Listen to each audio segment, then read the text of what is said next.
سلام كما يوعدكم بروخات تخاتلتي ازيا ناي حجي زين ثلاثه ناي بيت مرتي دلوانا اسمات كلاتنا درجه زنتاي نبل دلنا راح قرب حلفله كገልጸልኩም GCSE ተባሃላትና ብዛዕዲ ወይ ኢሶል ወይ ፋንክሽናል ስኪል ኩለን ናብ ሓደ መገዲ ንኸዳ ኣለዋ እታ ሌቨል 2 ወይ ካን እታ GCSE ትባሃል ነጥብን ኸነምጽእ እዚ ኣኻንተ ኣብ ዓድና ኣብ 11 ንፍተና ፈተና ኮይና ካብ ኣቁር ቅልል ድበለተ ኣብ ተኻል ቪድዮ ገሊጽ የለሁ ግን ዜርካ በቲ መገድኹን በትኹን እحنا ኸነምጽእ ንፍትን ደልና እተን ኣብ 11 ክትመጽእ ደለዋ ወረቐት ቅልል ዝበለት ማትሪክ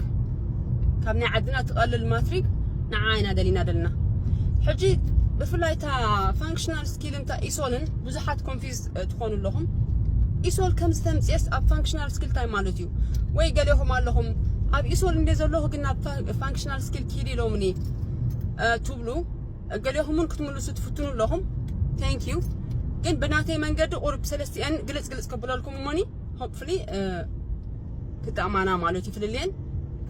زيان part 1 يا part 2 هاني قصلوا لكم بن إيش نلاقي مركو قرار ثانية ما أنتان كونفيس كينهم